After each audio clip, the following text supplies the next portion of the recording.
konsep tersebarnya dinul Islam disebut oleh para ulama sebagai al-futuhat, dari kata al-fat yang artinya pembebasan atau pembukaan.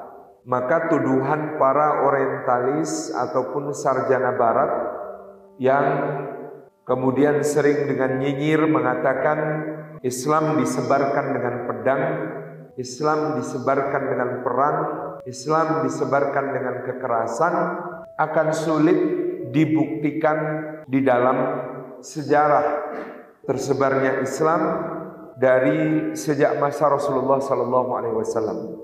Misalnya ketika pada tahun ke-6 Hijriyah, Nabi SAW memimpin para sahabat untuk melaksanakan umrah. Beliau berangkat pada bulan Dzulqa'dah tahun ke-6 Hijriyah bersama 1.500 sahabat. Kemudian beliau SAW dan para sahabat ternyata ditahan, tidak diizinkan untuk memasuki kota Makkah, sehingga beliau berkemah di daerah Hudaybiyah dengan pasukan Khalid bin Walid yang berkekuatan 1.500 orang pula. 500 berupa pasukan berkuda dipimpin dia sendiri, 1.000 orang di bawah pimpinan Ikrimah bin Abi Jahal dan Safwan bin Umayyah berjalan kaki menjagai mereka agar tidak bisa memasuki kota Makkah. Tentu di antara alasannya pada tahun ke-5 Hijriyah, Makkah baru saja mengalami kekalahan peperangan Ahzab atau peperangan Khandaq ketika mereka beserta seluruh sekutunya yang total lebih dari 10.000 orang ditambah 2.000 orang pengkhianat dari Yahudi Bani Quraidah gagal menghancurkan kota Madinah, dan bahkan mereka dipencundangi pulang dalam keadaan tangan hampa dan tercerai-berai, sementara kemah-kemah mereka hancur dilanda angin ribut.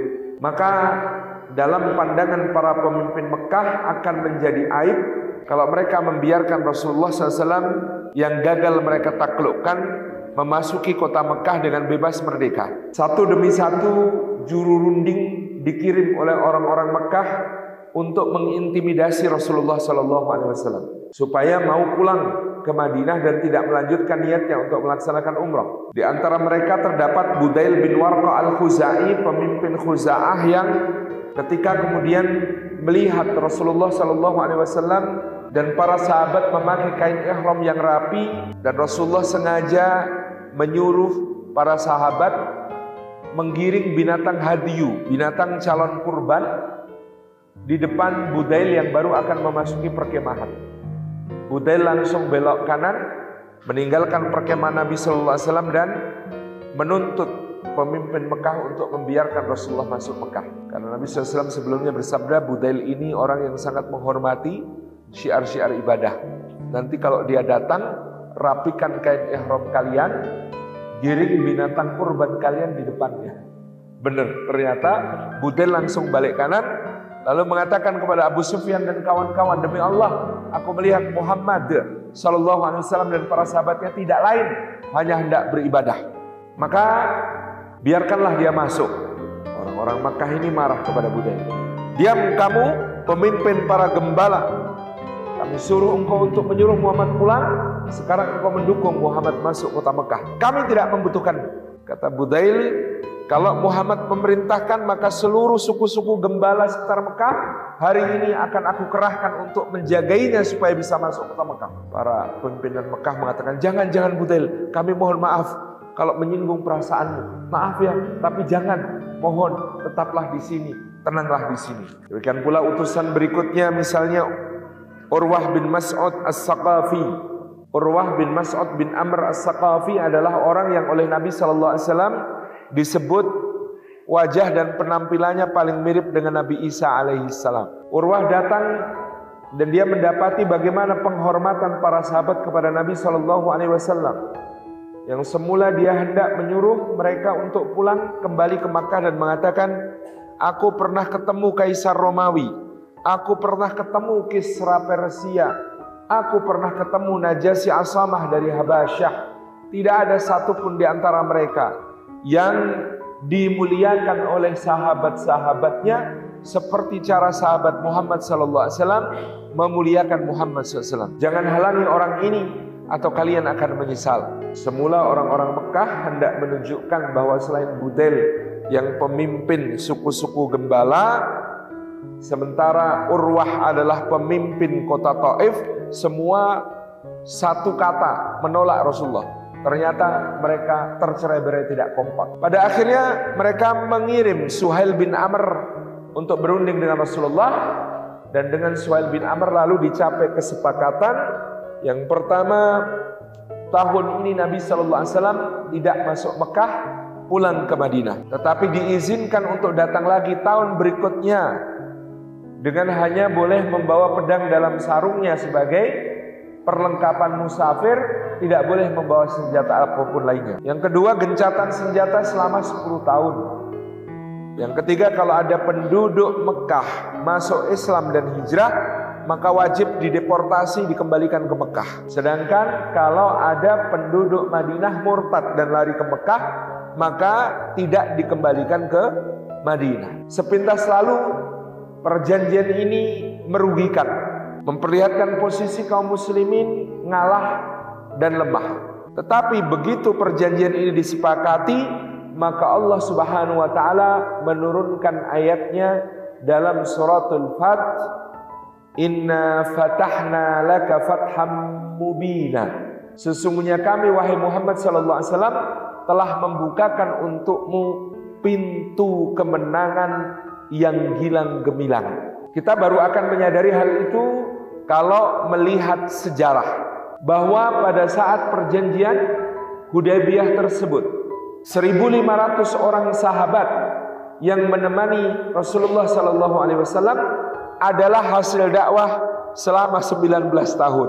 Kita bisa bayangkan, 13 tahun di Mekah, 6 tahun di Madinah. Maka sahabat yang fit diajak pergi keluar kota Madinah jumlahnya 1.500 orang.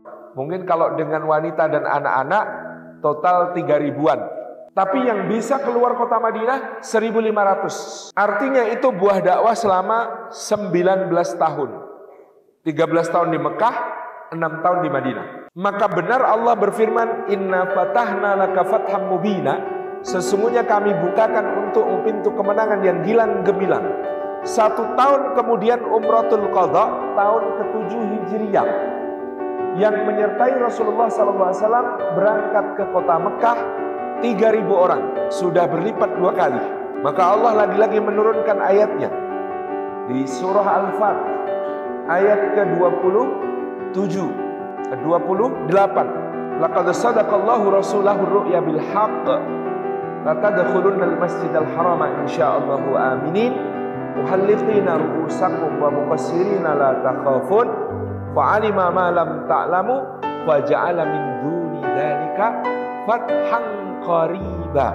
Benar-benar sungguh-sungguh Allah telah membenarkan mimpi Rasulullah SAW bahwa kalian semua akan memasuki kota Mekah dalam keadaan aman sampai menunaikan manasik haji atau umrah tuntas, menggundul rambut kalian atau mencukurnya, dan tidak ada yang kalian takuti sama sekali. Maka Allah mengetahui apa yang tidak kalian ketahui, dan Allah menjadikan sesudah yang demikian itu ada kemenangan yang dekat. Dari 1.500 buah dakwah 19 tahun, dalam 1 tahun melonjak menjadi 3.000. Tahun berikutnya terjadi peristiwa Fathu Makkah, pembebasan kota Makkah, yang menyertai Rasulullah SAW datang dari Madinah menuju Mekah 10.000 orang. Tahun ke-6 1.500, tahun ke-7 3.000, tahun ke-8 10.000 orang. Maka Allah Subhanahu wa taala kembali menurunkan ayatnya yang mulia, idza jaa nasrullahi wal fath wa ra'aitan nasa yadkhuluna fi dinillahi afwaja fasabbih bihamdi rabbika wastaghfir innahu kana tawwaba. Apabila datang pertolongan Allah dan kemenangan, maka kamu lihat manusia berbondong-bondong memasuki agama Allah, maka bertasbihlah memuji Rabbmu dengan beristighfar kepadanya. Sesungguhnya Allah Maha penerima taubat. tahun ke-8. Tahun ke-9 Nabi SAW berangkat menuju Tabuk untuk menghadapi pasukan Romawi. Yang menyertai Rasulullah SAW di tahun ke-9 menuju Tabuk 30.000 orang. Jadi tahun ke-6 1.500, tahun ke-7 3.000, tahun ke-8 10.000, tahun ke-9 30.000. Tahun berikutnya tahun ke-10 Nabi SAW melaksanakan Hajjatul Wada, haji perpisahan. Maka yang mengikuti Rasulullah SAW dalam haji wada 120.000 orang. Kembali ke surah Al-Fat. 1.500, 3.000, 10.000, 30.000, 120.000. Perlipatan jumlah kaum muslimin begitu dahsyat sejak turunnya surah Al-Fat. Maka benar Allah ketika berfirman, Inna fatahna laka fatham mubina. Sesungguhnya dengan perjanjian Hudaybiyah ini, wahai Muhammad, kami telah bukakan untukmu pintu kemenangan yang gilang gemilang. Sayyidina Umar bin Khattab saja waktu itu masih protes. Merasa perjanjian Hudaybiyah itu merugikan. Merasa perjanjian Hudaybiyah itu membuat kaum muslimin terhina, terendahkan. Tetapi kemudian seperti dijelaskan oleh Dr. Ali Muhammad As-Salabi, para sahabat waktu itu tidak menyadari bahwa secara diplomatik perjanjian Hudaybiyah kemenangan yang luar biasa. Dulu sebelum perjanjian Hudaybiyah, seluruh bangsa Arab memandang yang sah adalah kota Mekah, Nabi Muhammad adalah sempalan yang memberontak. Maka ketika Mekah saja mengajak berunding duduk semeja, berarti Mekah sudah mengakui bahwa Madinah sejajar, sama-sama sah. Kalau sudah duduk berunding sama-sama sah, ini Mekah, ini Madinah, maka bangsa Arab tinggal melihat mana yang sedang menanjak, mana yang sedang meredup. Dan di tahun ke-6 itu terlihat jelas Madinah menanjak, Mekah surut. Maka bangsa Arab bergabung berbondong-bondong dengan Rasulullah di Madinah. Meskipun kayaknya di klausul perjanjian kakean ngalah, tetapi ngalah itu kata Cak Nun bukan dari kata dasar kalah, tapi dari kata dasar Allah. Ngallah, nah itu orang Jawa nggak bisa mengatakan Allah, yakni tawakal kepada Allah, lalu menyebut ngalah. Wis ngalah wae. Ngalah itu ngallah, yakni tawakalna alallah. Tawakal kepada Allah, maka Allah menjanjikan kami bukakan untukmu kemenangan yang gilang gemilang. Dari 1.500, 3.000, 10.000, 30.000, 120.000 itu, maka kita melihat mana yang peristiwanya berupa perang, pedang, dan pembunuhan. Tahun ke-6 bentuknya syiar ibadah dan perundingan. Malah perundingan damai.